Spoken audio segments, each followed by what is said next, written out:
Entonces vamos a empezar. La segunda clase que vamos a ver hoy, que en realidad es el capítulo 3 del libro, va a ser lo que sería la inflamación y la reparación celular. En la clase pasada vimos que cuando había una lesión celular reversible, ocurría un proceso inflamatorio y un proceso de reparación celular para que esta célula, si la lesión no era nociva ni duraba mucho tiempo, volviera a regresar a su antigua forma. ¿Ok? Y vamos a ver cómo es el proceso de reparación y este proceso de inflamación y qué pasa si este proceso se descontrola. Hay que tomar en cuenta que este proceso como tal, a pesar de que en cierta parte fisiológica es en realidad una respuesta ante un daño celular o un estrés celular, ¿ok? Entonces, también pueden existir fisiopatologías en esta, pero quiero que tengan en cuenta que cuando el cuerpo humano se ve expuesto a un agente externo o intrínseco también, de todas maneras, de nosotros mismos, va a ocurrir un proceso fisiopatológico en donde vamos a ver la inflamación, eso nos va a dar signos y síntomas. Y si esta no es tan prolongada en el tiempo, se puede llegar a la reparación celular, ¿ok? Entonces, vamos a empezar definiendo lo que sería la inflamación. La inflamación no es más que la respuesta de los tejidos vascularizados a las infecciones y daños tisulares. Se supone que es un proceso controlado y beneficioso para nosotros porque es una defensa del cuerpo. Así es como inicia la respuesta inmunitaria ante agentes externos, ¿ok? Tenemos que tomar en cuenta que el objetivo de la inflamación no es más de que las células inmunitarias, que son los glóbulos blancos que se encuentran en nuestro torrente sanguíneo, ocurra una inflamación del endotelio, como vemos aquí que las células del endotelio se van inflamando, se van expandiendo y entonces permite que esas células inmunes que se encontraban dentro del torrente sanguíneo puedan salir del sistema sanguíneo y vayan a aquellos tejidos que se ven afectados por algún microorganismo, por algún proceso patológico que esté causando daño tisular, ¿ok? Entonces, eso es lo importante de la inflamación, ya que si no existiera la inflamación, no existe la separación y engrosecimiento del endotelio y los glóbulos blancos, que son los encargados de nuestra defensa, no podrían salir a los tejidos para realizar sus funciones, ¿ok? Y bueno, como dice aquí, esto es una respuesta protectora. Para verlo mejor, aquí en esta imagen vemos en la primera fila, que es la A, cómo está normal nuestro torrente sanguíneo. ¿Ok? Aquí vemos las células endoteliales que van a recubrir los vasos sanguíneos y vemos cómo hay proteínas plasmáticas aquí. Entonces la presión hidrostática se encuentra mayor que la presión osmótica. Ese es el estado normal del torrente sanguíneo. Entonces, ¿qué pasa cuando ocurre una inflamación? Vean cómo las células endoteliales se separan, ¿ok? Hay vasodilatación y ocurre el éstasis vascular, que no es más que el aumento de coagulación y viscosidad de la sangre, ¿ok? Entonces, esto va a permitir que estas proteínas plasmáticas, incluyendo también las células del sistema inmunitario, salgan a los dichos tejidos para empezar el proceso de respuesta ante un agente externo, ¿ok? Entonces eso es lo que nos llevaría a conocer la inflamación. Cuando esto pasa, se crea lo que se llama el exudado, que son altos contenidos de proteínas y pueden contener algunos leucocitos o eritrocitos, ¿ok? Entonces tienen que saber que el exudado ocurre cuando hay un proceso inflamatorio y hay una extravasación de líquidos y proteínas. Eso es lo que lo va a diferenciar del trasudado. En cambio, el trasudado es todo lo contrario. Hay bajo contenido de proteínas porque hay más extravasación del líquido. ¿Por qué ocurre esto? Porque disminuye la presión osmótica, ¿ok? Eso lo podemos ver en la hepatopatía, la pérdida de proteínas, nefropatías, ¿ok?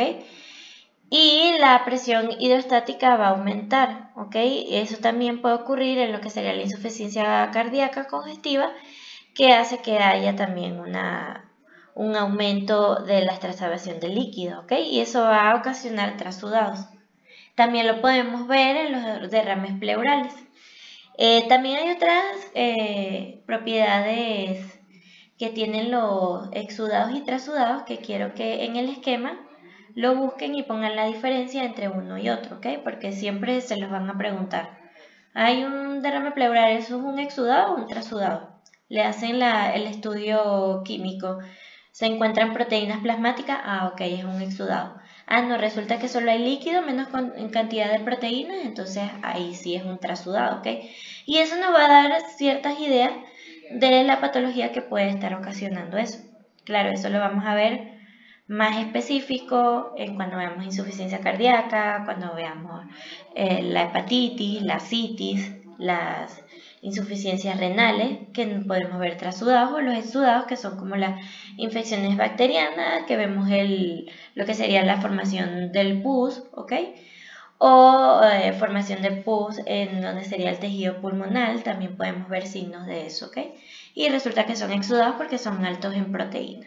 Entonces es muy importante saber la diferencia entre estos dos para saber en parte qué nos guía, qué patología puede estar ocasionando esta reacción, ¿ok?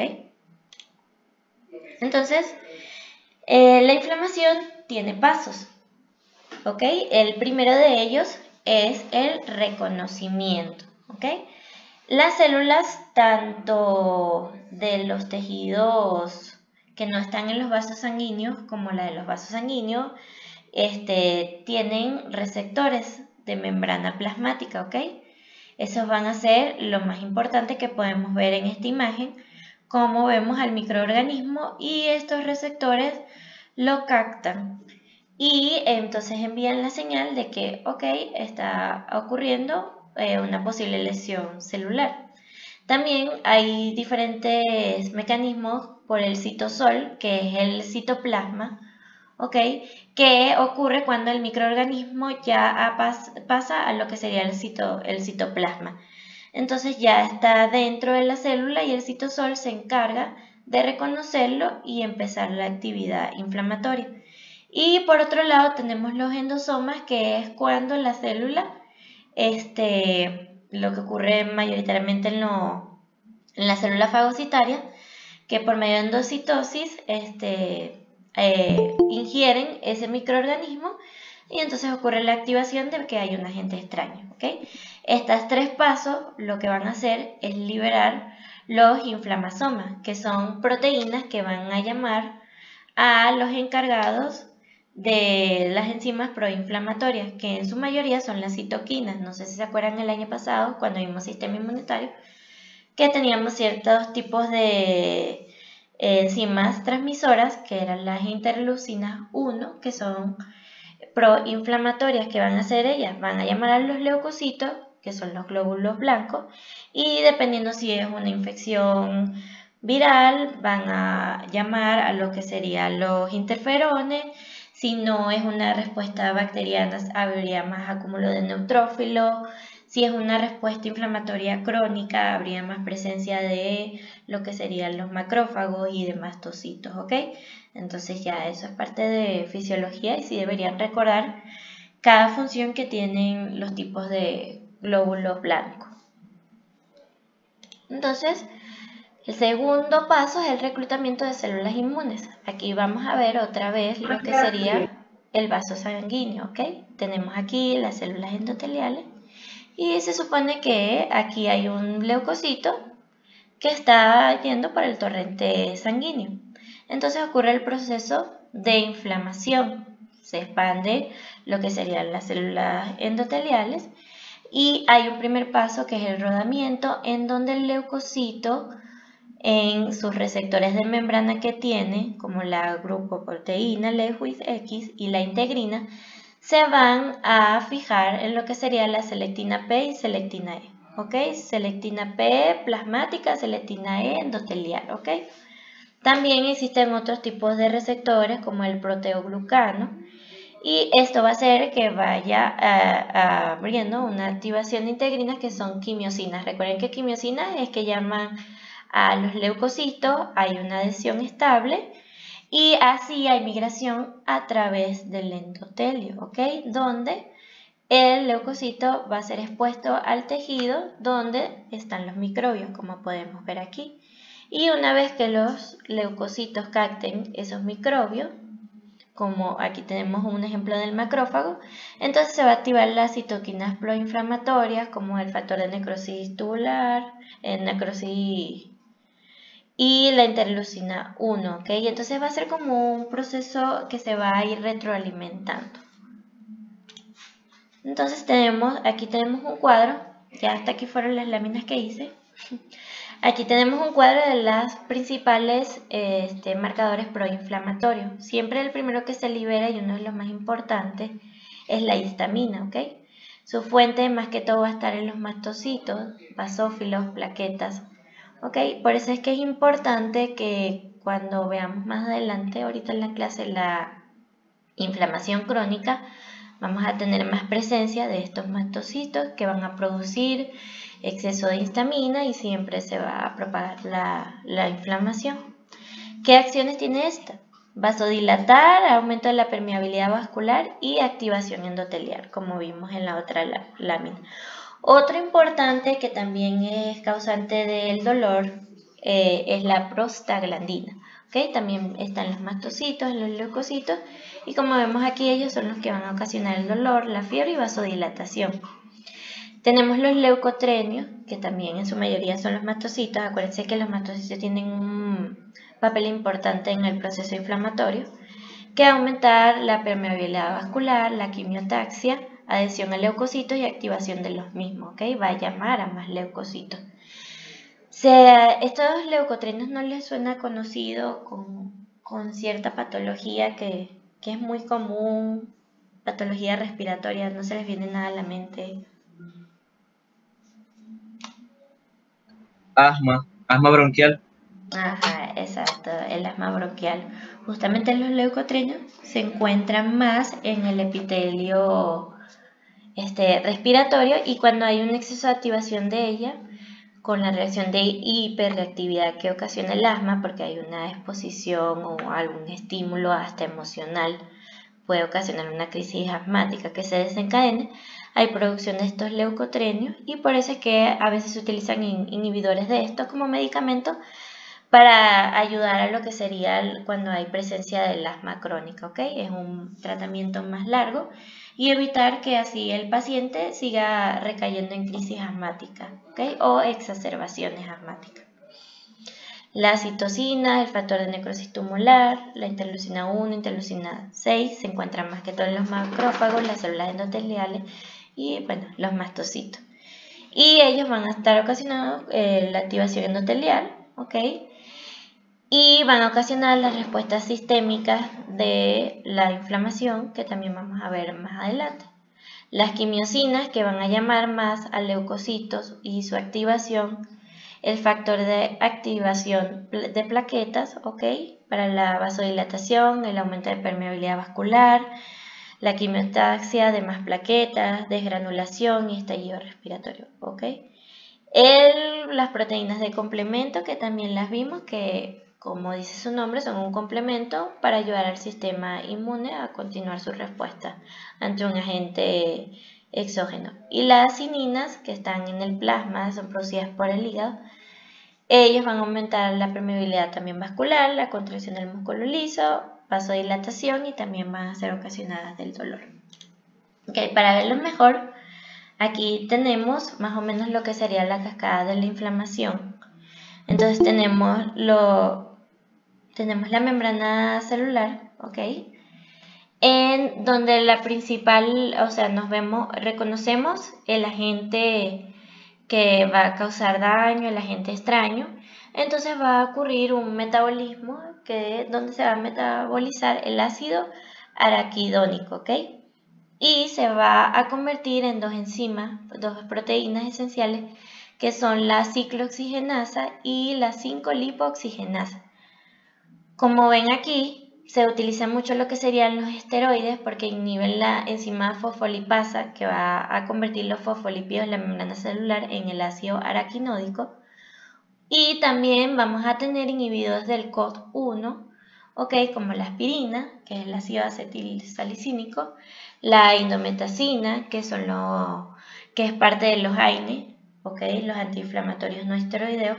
Y es aquí donde, si se corta este paso, vamos a poder tratar tanto el dolor como como la reacción sistemática de las infecciones, que sería la fiebre, ¿ok?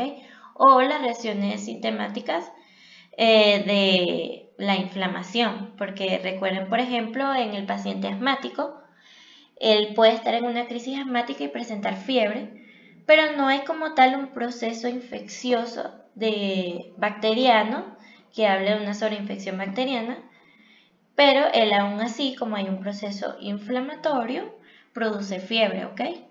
No solamente lo vamos a poder encontrar en enfermedades de origen infeccioso, como virales, parasitarias o bacterianas, ¿ok? También cuando hay solamente inflamación puede existir la fiebre. Entonces la ciclooxigenasa va a producir lo que serían las prostaglandinas. Ellas se dividen en varias letras. Tenemos la G, que causa vasodilatación y inhibe la agregación plaquetaria. El tromboxano causa vasoconstricción, favorece la agregación plaquetaria, o sea, se diferencian. Tenemos la GD y la GE, causa vasodilatación y aumento de la permeabilidad vascular, ¿ok? Y por otro lado tenemos la otra proteína, que es la lipoxigenasa, y ellos van a formar lo que serían los leucotrenios, que son quimiotaxia para volver a llamar a los leucocitos, ¿ok? Y ellos van a ocasionar broncoespasmo, permeabilidad vascular aumentada. Es por eso que aquí podemos ver que los antagonistas receptores del leucotrieno van a inhibir esta reacción, y es por eso que también es como vasoconstricción y aumenta la crisis asmática, ¿ok? Cuando veamos fisiopatología del asma, ellos van a estar involucrados en el proceso inflamatorio que ocurre a nivel bronquial. ¿Alguien sabe el nombre de algún antagonista de leucotrieno que se usa mucho en los asmáticos? Es que estaban viendo farmacología. Montelukast, ¿no está activo el micrófono? Creo que es Montelukast o creo que es Montelukast. Sí, ese es Ceratido el. también creo. Bueno, Ceratidediscus, que es un no, no es inhibidor, él es un ¿cómo que se llama esta cuestión? No me acuerdo. No, pero el Monteluca sí está bien. Y que déjalo hasta ahí. Es un inhibidor de leucotrieno. Ok. Y si vemos aquí, también hay una enzima que hace todo lo contrario, que son antiinflamatorias como la lipoxina A, lipoxina B, y ocurre la inhibición de la inflamación. Se supone que cuando existe una respuesta controlada, también existe la presencia de antiinflamatorios y proinflamatorios, y el mismo organismo va controlando para que se mantenga la homeostasis, haya una respuesta necesaria pero no exuberante, ¿ok? ¿Se acuerdan cuando vimos la clase de COVID? Bueno, aquí eso era lo que pasaba, había una tormenta de citoquina, había también mediadores inflamatorios y creaban una respuesta muy exuberante ante la inflamación, y eso nos puede llevar justamente al shock y a la muerte, ¿ok? Y por eso se veía tan afectado varios sistemas del organismo, a pesar de que las personas comenzaron con una infección respiratoria, porque hay un fallo multiorgánico, ¿ok? Justamente por esta respuesta. El tercer paso es la activación de los leucocitos, ¿ok? Entonces, los leucocitos tienen también proteínas en su membrana que van a reconocer los microbios y los mediadores, ¿ok? Aquí vemos cómo hay receptores acoplados a proteína G, ¿ok? En donde van a llegar las quimiosinas, que las quimiosinas van a decir, oye, hay infección en tal tejido, vamos para allá. Están los mediadores lipídicos. ¿Y cuál va a ser la respuesta? Van a haber cambios citoesqueléticos, la traducción de señal, se va a activar los receptores de la integrina, como vimos en la anterior imagen, se van a adherir al endotelio y van a viajar a donde existe la infección, ¿ok? y si no va a ocurrir el proceso de quimiostasis y va a haber migración a los tejidos. Tenemos otro receptor, que son los receptores de tipo señuelo, que estos son como tal los que van a captar los receptores de los microbios. Aquí podemos ver que en la membrana del liposacárido ellos tienen un cierto tipo de receptores, como vimos en microbiología, y los CD14 van a recibir esa señal de que hay un microbio, ¿ok?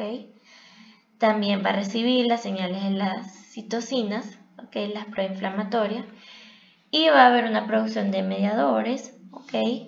Que va a empezar el proceso inflamatorio, como vimos anteriormente, el metabolismo del ácido araquidónico, la producción ¿Es de el caso citocinas. de los receptores de K2? No, recuerda que ese te estás confundiendo. Aquí estamos en una membrana del leucocito. Los EK2, esos receptores, se encuentran en el tejido respiratorio en mayor grado y también en el tejido cardíaco, ¿ok? Esos son receptores que están ahí para recibir lo que sería la angiotensina y regula lo que sería la presión arterial. No sé si recuerdan fisiopatología, la hipertensión. Cuando veamos fisiopatología y la hipertensión también lo van a entender la importancia de los receptores de K2, que ellos en realidad tienen otra función, pero el COVID se aprovecha de ellos para ingresar y infectar esos tipos de tejidos que tengan esos tipos de receptores, ¿ok? Pero recuerden que aquí estamos en los receptores de los leucocitos. Son diferentes. Aquí es la activación de ellos porque están reconociendo al microbio, ¿ok? Entonces, supongamos que sí, que el COVID entró por medio de los receptores de K2 y creó una infección respiratoria tipo neumonía. Bueno, llegan los leucocitos, ¿ok? Y ellos también captan qué tipo de microbio es para poder empezar la respuesta inflamatoria y una respuesta específica, ¿ok? Para ese tipo de infección. ¿Sí me explico? ¿Sí se ve la diferencia? Sí, sí, ya.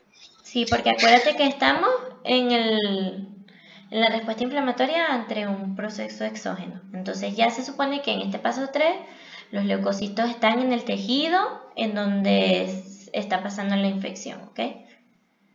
Ellos van a producir lo que serían las especies reactivas de oxígeno, que son los radicales libres. Van a producir lo que sean las enzimas lisosómicas para degradar esos microbios. Ok, aquí vemos que hay una amplificación de la reacción inflamatoria. Y también, por último, tenemos los receptores fagocíticos, que son los que van a eliminar el microbio, ¿ok? Para que ocurra la fagocitosis. En el fagosoma se activan los leucocitos microbicidas que matan a los microbios y ocurre la muerte, ¿ok? Se supone que así es lo bonito que debe suceder. Y ahí es cuando pasamos al paso 4, que se controla la inflamación y ocurre la eliminación del microbio, ¿ok? Entonces, aquí tenemos la membrana, pero de algo más específico, que es el macrófago, ¿ok? Que son leucocitos fagocitarios. Entonces, se unen a los receptores, como vimos en esta lámina pasada, ocurre un atrapamiento del microbio porque la membrana se invagina, ¿ok? Rodea al microbio, entonces ahí se forma lo que sería el fagosoma, ¿ok? Se une con las enzimas lisosómicas, que son los que degradan los lípidos y digieren las enzimas de los microbios. Entonces ahí la combinación del fagosoma con el microbio más las enzimas del lisosoma se forma lo que sería el fagolisosoma, ¿ok? Y entonces aquí hay una muerte del microbio, ¿ok? Se degrada, hay degradación del microbio por las enzimas lisosómicas y ya se elimina. Eso es lo que hace como tal los macrófagos, por ejemplo, los neutrófilos también lo hacen ante infecciones bacterianas. Y se supone que hasta ahí llega el proceso inflamatorio, ya el estímulo se pierde porque ya no existe el agente externo y venimos a la reparación, ¿ok? La reparación puede ocurrir por tres procesos, ¿ok? Tenemos el proceso de regeneración, en donde las células que no sufrieron necrosis, porque acuérdense que, como vimos en la clase pasada, la necrosis es una respuesta ante la lesión celular, en donde hubo daño del tejido propagado y entonces ocurrió la necrosis de la célula. Pero en ese dicho tejido no todas las células mueren, sino fue un gran tipo de lesión, ¿ok? Y ellas tienen la capacidad, dependiendo de, ahorita más adelante vamos a ver los tipos de tejidos que hay en los diferentes organismos, ellas pueden regenerarse, multiplicarse y poder reparar el área de lesión, ¿ok? También hay ciertos tipos de tejidos que en su reserva tienen células madres adultas, entonces estos maduran y empiezan a reproducirse otra vez. Recuerden que las células madre tienen la capacidad de convertirse en cualquier tipo de célula, así que si están por lo menos en las células de la piel, ellas vuelven a regenerar lo que sería la piel, ¿ok? Y por último, en aquellos tejidos donde no haya capacidad de regeneración, ocurre el depósito de tejido conectivo, que es la imagen que vemos aquí, en donde aquí vemos el tejido normal, hay una infección, una lesión, ¿ok? Una lesión tisular, aquí vemos el área de lesión, como las células sufrieron de necrosis, ¿ok? Ocurre el proceso de inflamación y por ello ahora aquí vemos la presencia de leucocitos. Y entonces no puede haber una reparación totalmente eficaz porque el tejido ese tipo de tejido no tiene la capacidad de poder ocurrir la regeneración o maduración de células madre. Entonces, ¿qué pasa? Empieza a producirse un tejido de granulación. Este tejido de granulación va a estar más caracterizado porque hay presencia de mastocitos. Y entonces va a empezar un proceso que se llama angiogenia, ¿ok? Que eso lo que significa es que se crean nuevos vasos sanguíneos mediante el factor de crecimiento endotelial, ¿ok? Y ahí se va a ver formación de tejido granular, que fue el que les expliqué, y luego va a haber una remodelación del tejido conjuntivo, que es como tejido conectivo, ¿ok? De conexión, y va a haber la formación de una cicatriz, ¿ok? Pero es como para lograr que haya una estabilidad de sostén otra vez en este tejido, ¿ok? No quede ese espacio vacío ahí. Profesor, una pregunta. En el caso de la maduración de células madres adultas, uno si tiene una lesión de un paciente, por ejemplo, no sé, en la piel, en el miembro superior, X, en cualquier extremidad, uno no pudiese aplicar células madre, que creo que las he escuchado, o sea, inyectarlas allí para ayudar a su regeneración. Sí, esas son varias investigaciones. Es más, yo tuve la oportunidad de ir a Libic. No sé si saben dónde queda Libic, que es por allá por Los Teques, que es el centro de investigación. Bueno, Y obviamente estaban llevando proyectos e investigaciones justamente para aplicar las células madres en cierto tipo de lesiones y en ciertos tipos de tejidos en donde mayoritariamente hay escasez de ellas y no ocurre la regeneración.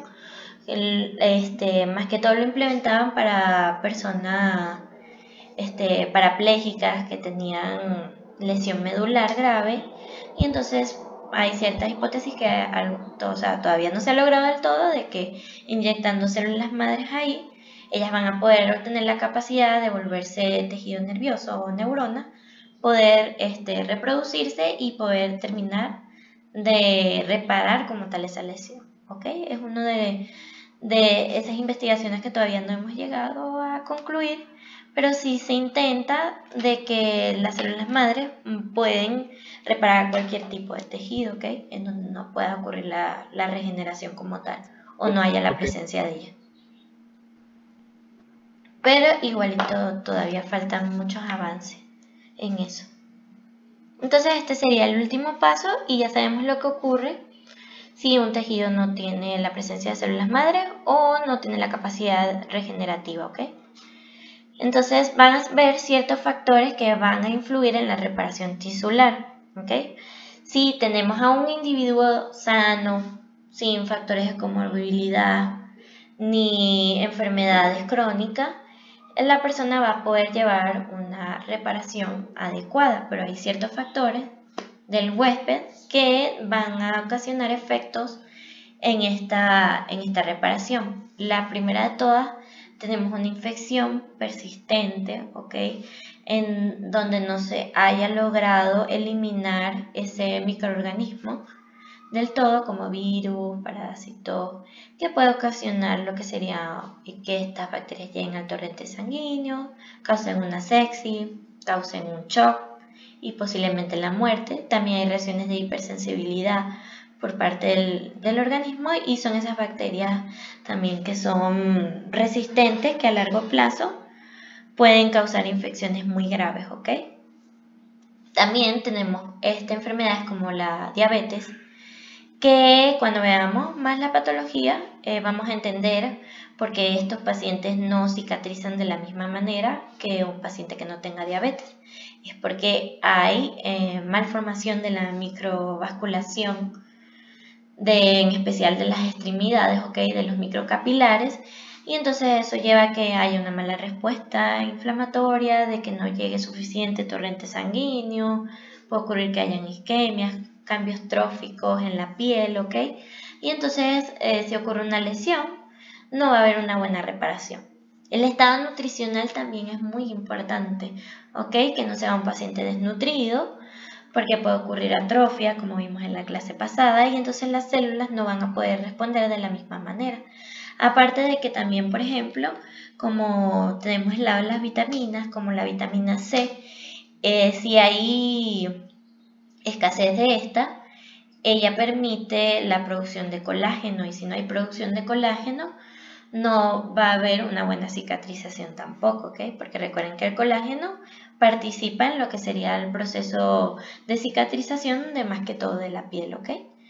Tenemos el uso excesivo de glucocorticoides, que aquí está mal escrito, glucocorticoides, sí.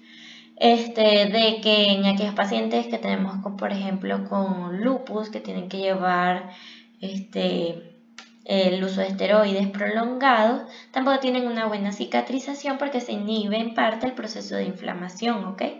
Como vimos en el primer esquema, que es la fosfolipasa, se inhibe, entonces no hay un proceso inflamatorio ni una buena respuesta. Tenemos los factores mecánicos, que lo podemos ver por las úlceras por presión, ¿ok? Aquellos pacientes que están postrados en cama, llevan mucho tiempo hospitalizados, sufren una herida, en especial lo que sería el pliegue de las nalgas, de los glúteos, ¿ok? Y se producen las lesiones, las úlceras, porque justamente no permite que, como hay una presión ahí, haya una buena formación y reparación de tejido. Lo mismo ocurre parecido con los cuerpos extraños. Si tenemos una herida donde hay un pedacito de vidrio o algo, nunca va a terminar el proceso inflamatorio porque sigue el agente extraño ahí, y entonces tampoco va a poder terminar de cicatrizarse y repararse bien el tejido. También va a depender el tipo y alcance de la lesión. O sea, no es lo mismo una quemadura de primer grado a una quemadura de tercer grado, ¿ok? Que puede causar necrosis extensa. Y cuando nos referimos al alcance, por lo menos también un ejemplo con las quemaduras, podemos ver que dependiendo de la superficie corporal en donde existen las quemaduras, va a haber una reparación más rápida o no, ¿ok? Y también va a depender en qué localización o en qué tipo de tejido ocurrió la lesión. ¿Por qué? Porque hay diferentes tipos de tejidos que nosotros tenemos. Por lo menos tenemos los lábiles, que son aquellos tejidos que van a tener la capacidad de poder hacer la reparación por medio de regeneración celular, ¿ok? De aquellas células que quedaron buenas, ellas se van a reproducir, se van a multiplicar y van a reparar ese tejido, ¿ok? Y estos son más que todo los epitelios superficiales, como sería la piel, ¿ok? Es uno de nuestros organismos que más capacidad de regeneración tiene. Tenemos los epitelios cúbicos de los órganos exocrinos, ¿ok?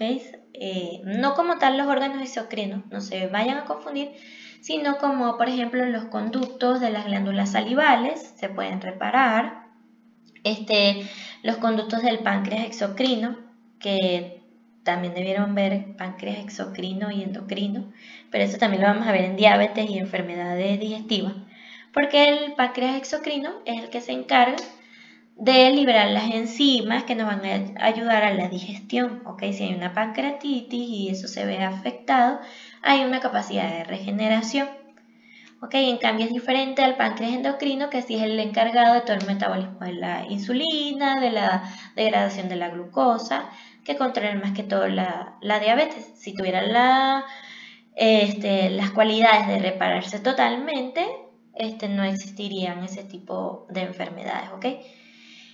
Otra cosa que me faltó de los epitelios superficiales, también eso incluye lo que sería el epitelio bucal, ¿ok? Por eso es que es muy fácil cuando vamos y nos extraen una pieza dental, de que eso cicatrice rápido, ¿ok? A veces no es necesario ni siquiera hacer sutura, como ocurre en otros lados de la piel, en donde si la herida fue muy profunda, sí hay que hacer rafia de la herida para ayudar a que ocurra una contracción de la herida, disminuya ese espacio y las células tengan más oportunidad de llenar ese vacío, ¿ok? Y por último tenemos los epitelios cilíndricos, como ocurren en las trompas de falopio, en el sistema digestivo, que también pueden regenerarse, ¿ok? En segundo lugar tenemos los tejidos estables. Estos tejidos estables mayoritariamente son los órganos, como lo que sería el páncreas como tal, los pulmones, el hígado, ¿ok? La única diferencia con el hígado es que el hígado no tiene como capacidad de regeneración celular de aquellas células que no fueron dañadas, sino que él posee gran cantidad de células madre y por eso cuando se extrae un lóbulo del hígado es capaz de regenerarse de nuevo por completo, ¿ok? Es el único órgano de nuestro cuerpo que se regenera por completo. Y en estos tipos de tejidos estables ocurre la maduración de células madres adultas, pero tienen una limitación, ¿ok? No son muy eficaces, por lo menos si vemos que estábamos comentando en la clase pasada, que eso sí responde la pregunta, hay mayor formación de tejido conectivo, como vimos en el tercer proceso de la reparación, y eso lo que ocurre es que haya fibrosis y por eso en el efisema a veces perdemos la capacidad de ventilación normal, ventilación pulmonar adecuada, y por eso los pacientes con EPOA, a pasar del tiempo, como hay un proceso inflamatorio continuo, es una enfermedad crónica, ese tejido, esa cicatriz, ese tejido conectivo no realiza su función como es nada más para estabilizar, y por eso son esos pacientes que van a necesitar oxígeno permanente en su vida. Entonces ¿Es el mismo caso de la cirrosis hepática? La cirrosis hepática depende, porque si nada más, si afectó todo el hígado, ya esa capacidad del riñón del hígado para regenerarse no va a ser suficiente, ¿ok? Porque se gasta las células madres y no se producen más hepatocitos, que son las células de los hígados. Entonces se forma lo que sería la cicatriz y la formación de ese patrón típico de la cirrosis. Si la cirrosis es un solo lóbulo, por ejemplo, no sé si eso es posible que se presente en un solo lóbulo del hígado, el hígado puede regenerar esa parte que fue dañada cuando se cure la enfermedad. Sí, más bien es posible. Hay pacientes con cáncer hepático que nada más esas células malignas se encuentran en un lóbulo del hígado y lo que hacen es operarlo, extraen todo el lóbulo y permiten que el paciente tenga mayor calidad de vida y eliminar por total esas células. Entonces, sí. Y en el caso de que ese cáncer hepático haga metástasis y sea vamos a decir, una afección recurrente del hígado, ¿cuántas veces podría regenerarse ese lóbulo? O sea, ¿cuántas veces podría retirarlo quirúrgicamente, en teoría? No, ya no lo harían, ni sería recomendable, porque si ocurre la metástasis, mayoritariamente ya invadió todo el tejido hepático y no hay manera. O sea, no, ya ni siquiera valdría un trasplante hepático, porque ya habría metástasis y no, O sea, Prohibida. cuando uno toma decisiones a nivel quirúrgico y de esas personas, ya no lo ven rentable porque ya lo que se busca es darle calidad de vida y medidas paliativas. Doctor, una Entonces, pregunta. En el caso de cuando se busca, por ejemplo, he visto en lesiones de piel muy extensas, creo que se hacen especies de colgajo, pero que se unen dos extremidades como por un mes, creo, y luego tú las sueltas. O sea, creo que a veces eso sucede con las extremidades inferiores o con los mismos brazos, o con el brazo unido a una parte del tórax. ¿Qué función por qué se hace eso? O sea, ¿cómo se explica con lo que usted nos está diciendo? ¿Por aporte de células madre por parte del brazo, o por parte del otro tejido que se está uniendo al afectado? no, ¿O porque cómo? son el mismo tipo de células y entonces ven que hay ahí una lesión y existe la respuesta, como es una parte, mayoritariamente de eso se hace con los mismos tejidos de la persona y entonces hay lo que sería el primer paso, que es la regeneración de células. No como tal células madres, pero sí regeneración de células. ¿Me explico? Ah, sí, sí, sí.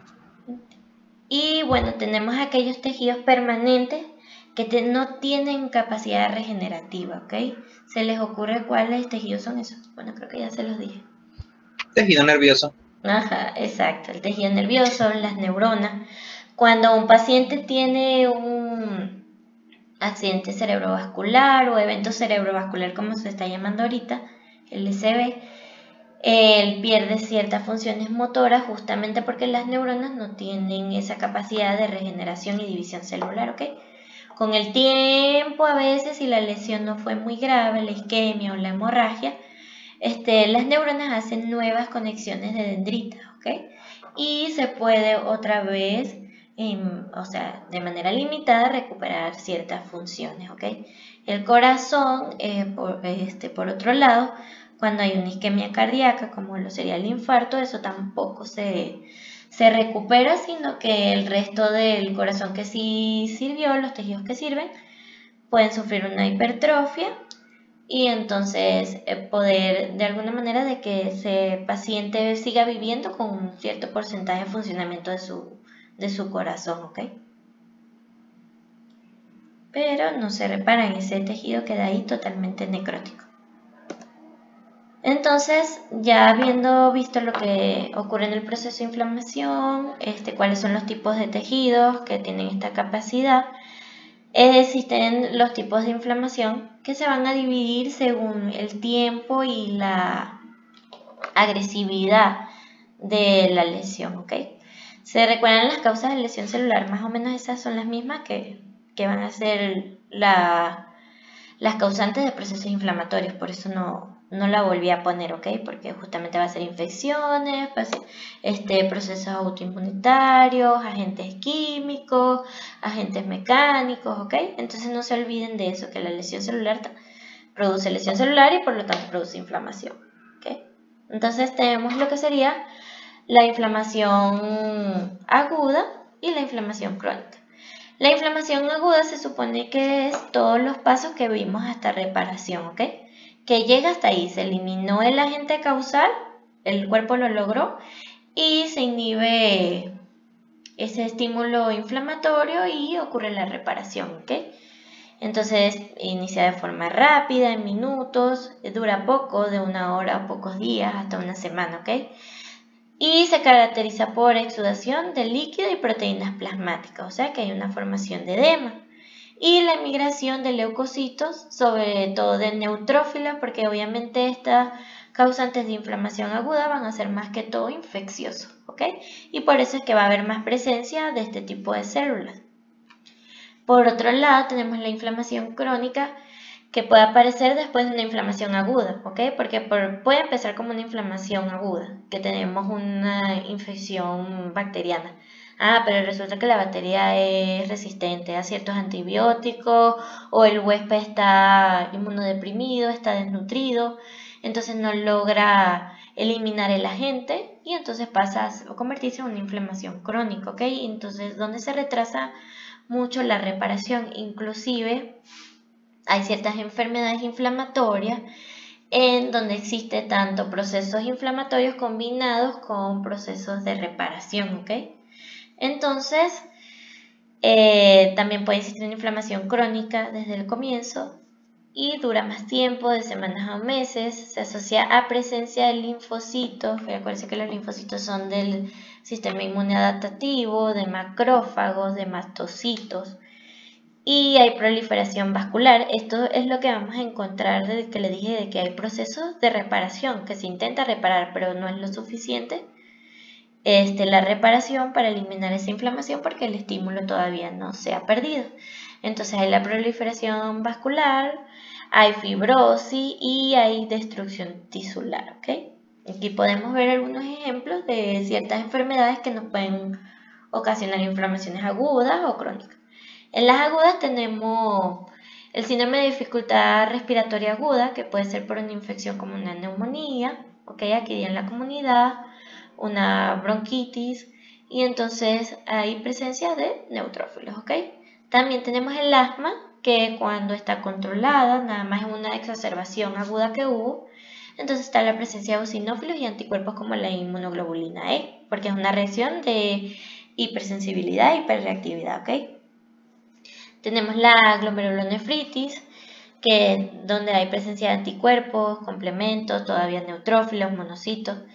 Y también tenemos el shock séptico, que aunque se llegue ahí, sigue siendo un proceso agudo y hay liberación de citocina.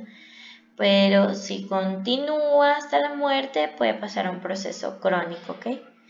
Tenemos los crónicos, que es como aquellos pacientes que sufren de artritis reumatoide, que hay linfocitos de macrófagos. Todavía no está muy claro si hay la interacción de anticuerpos ahí en la artritis reumatoide, pero se cree que sí porque es una enfermedad de hipersensibilidad, ¿ok? Está el asma, que es cuando es un asma crónica, ¿ok? No controlada, que también hay presencia de eosinófilos y anticuerpos hemoglobina E, ¿ok? Tienen que saber diferenciar en lo que es la exacerbación del asma, que es un ataque agudo, y el asma crónica, ¿ok? Que es este paciente de difícil control, que hasta tienen que mandarles esteroides por vía oral para poder controlar la enfermedad. Tenemos la aterosclerosis, que más que todo se da porque justamente hay la presencia de un cuerpo extraño, porque hay una dislipidemia y hay una formación de placa de ateroma, que es una placa de lípidos, ¿ok? Y entonces ocurre un proceso inflamatorio que nos puede llevar a una angina e inclusive hasta un infarto, ¿ok? Y tenemos la fibrosis pulmonar, que también es un proceso crónico de enfermedad pulmonar, que también hay presencia de macrófagos y, como su nombre lo dice, de fibroblasto. ¿Okay? Entonces esa es la diferencia entre una inflamación aguda y crónica. También otra diferencia son sus patrones morfológicos. La inflamación aguda va a tener los suyos, que más que todo se va a dar por esas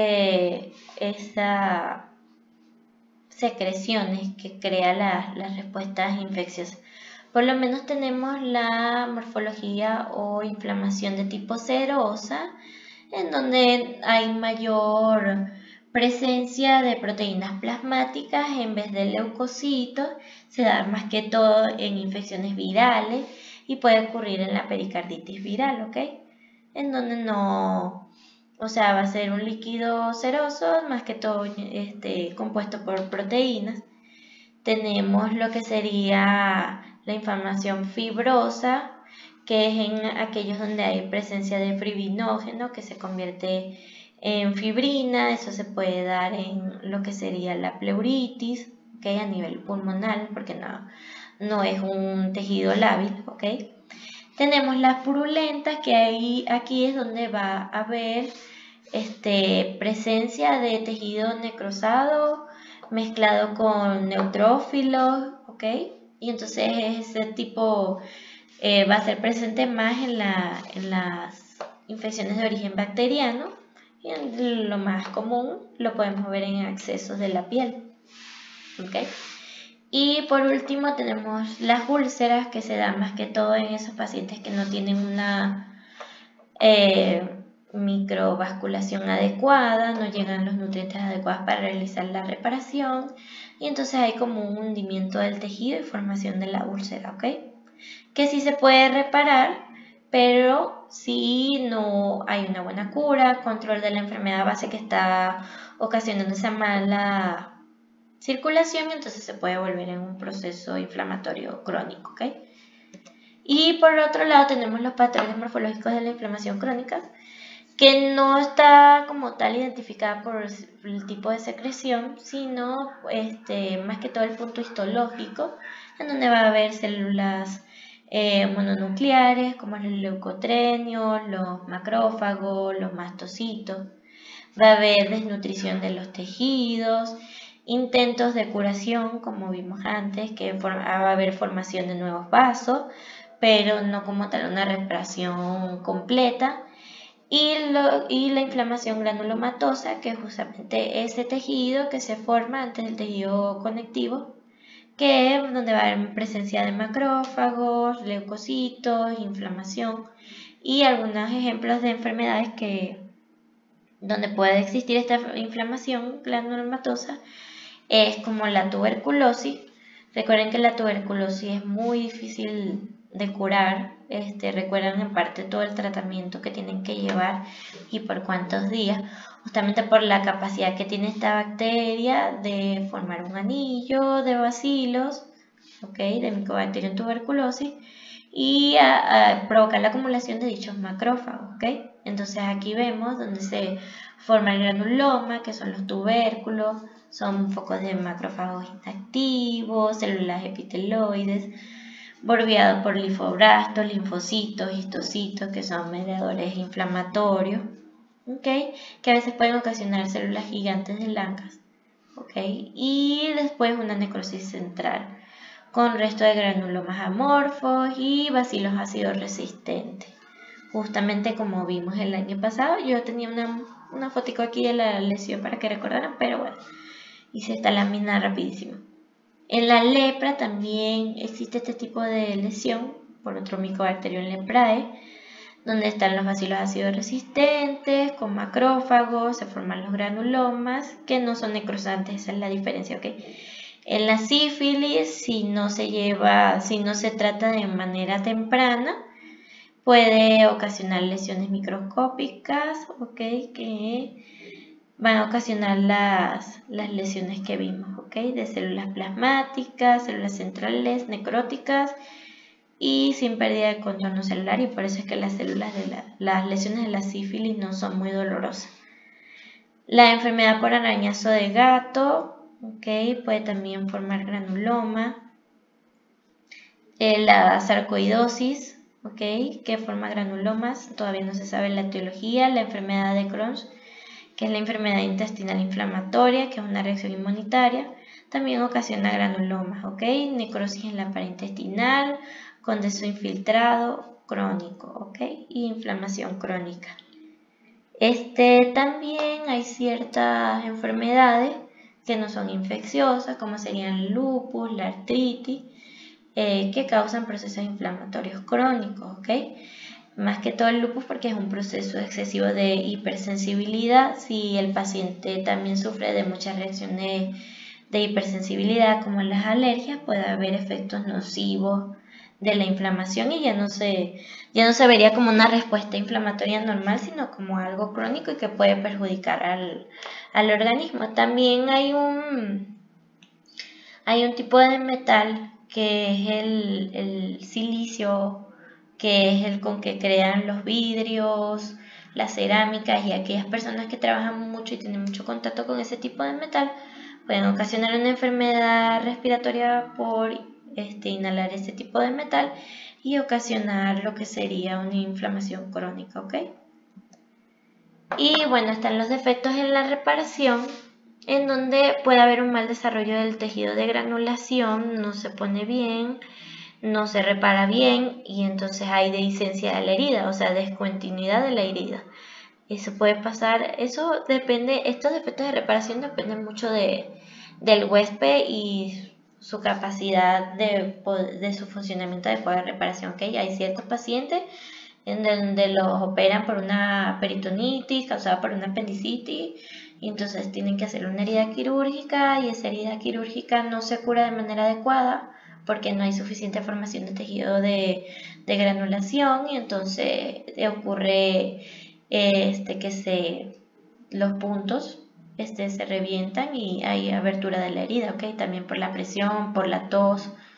También existe la formación excesiva de tejido tipo colágeno, que tiene un nombre, deberían conocerla bien. Hay unas personas que hacen ¿cómo se llama cuando son heridas excesivas de colágeno que ocurren en la piel?